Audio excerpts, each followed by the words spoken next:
Let me see if I can walk through history again.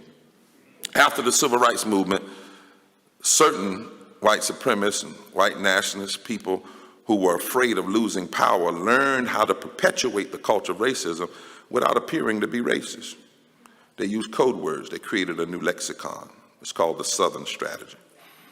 It was a strategy deliberately designed to play the race card in a way that would drive Southern whites to vote for extremist white politicians and leave the ranks of the Democratic Party that had elected people like John Kennedy and Lyndon Baines Johnson, who had helped to usher in public policy goals and the demands of the civil rights movement, even if they did it reluctantly.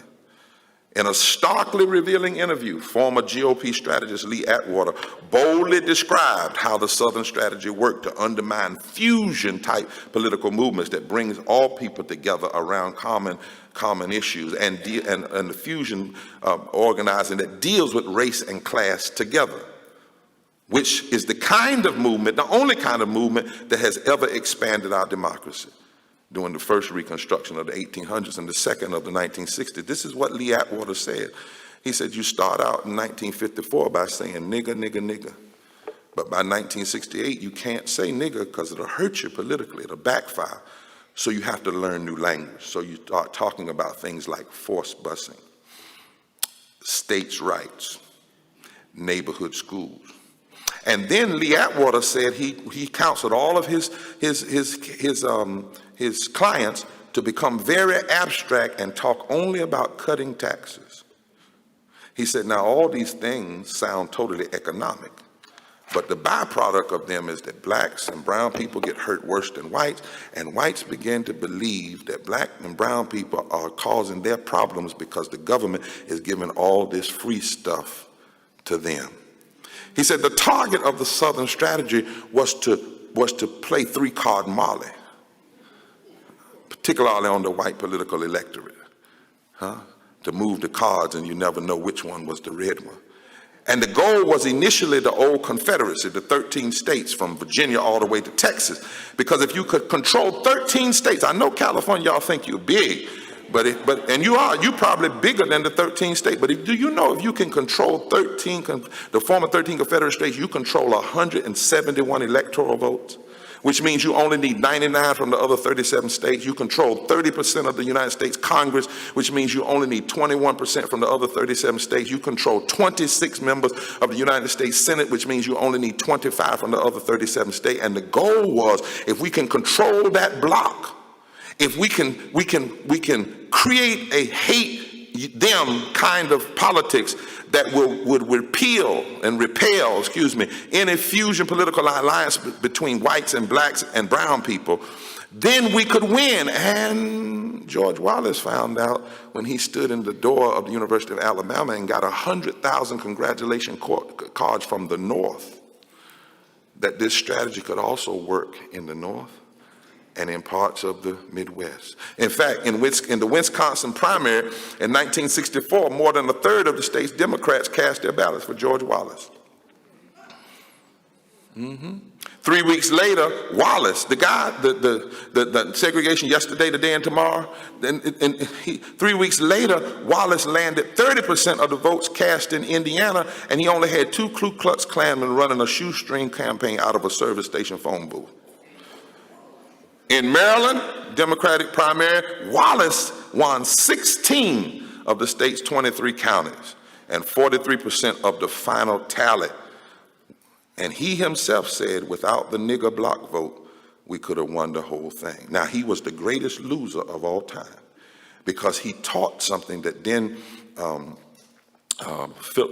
Kevin Phillips picked up on and taught Nixon, and that is how to use race and the code words to split the electorate and to get people to vote against their own self-interest.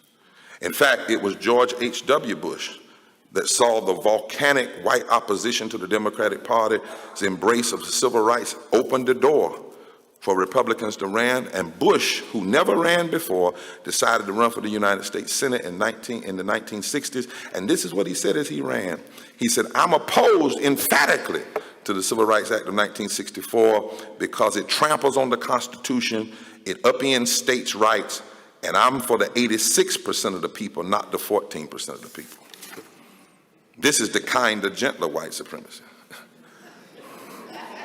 that brought Strom Thurmond and the Dixiecrats into the Republican Party, paving the way for the campaigns of Richard Nixon and Ronald Reagan and the Bushes, all whom employed the same political operative and operations, the same divide and conquer tactics, using the code words and of race to get elected. So don't let anybody tell you that the problem is just Trump.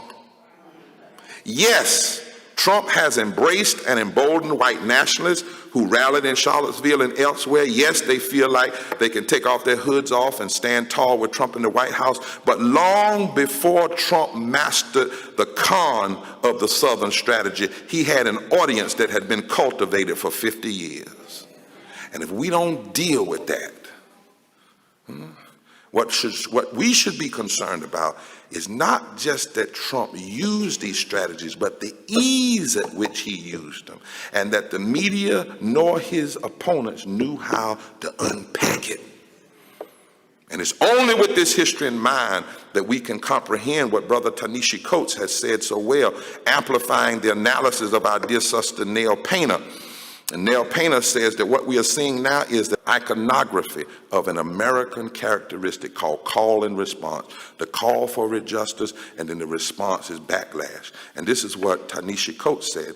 He said, for Trump, it almost seems that the fact of Obama, the fact of a black president, insulted him personally. Replacing Obama is not enough. Trump has made the negation of Obama's legacy the foundation of his own. And this too is a form of whiteness. Race is an idea, not a fact. Race is not a fact, it's an idea. Donald Trump arrived in the wake of something more potent, an entire presidency of a black man, which allowed him to feed racism by destroying everything done under a black presidency, which he calls making America great again. So he never has to say race words. He just goes after everything that was done after a black president, and thereby racializes the whole electorate. So he goes after black health care, black climate accords, black nuclear agreement, and Ta-Nehisi Coates doesn't use the word black, he uses another word, black justice reform, all of which could be targeted for destruction on the basis that we have to redeem the country, which, by the way, was the same language of the deconstructionists of the 1800s. They too said we have to redeem America and make it great again. So Ta-Nehisi Coates says Trump is truly something new, the first president whose entire political existence hangs on the fact of a black president. No Obama, there would be no Trump. And so it will not suffice to say that Trump is a white man like all others who rose to become president. He must be called by his rightful honorific, says Brother Coates, America's first white president.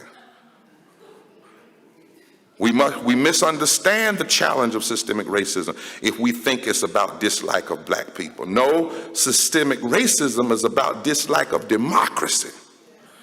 Now, here's the thing I want to drop in this room. You can be black and embrace and encourage white nationalism. You can be black and be a white nationalist.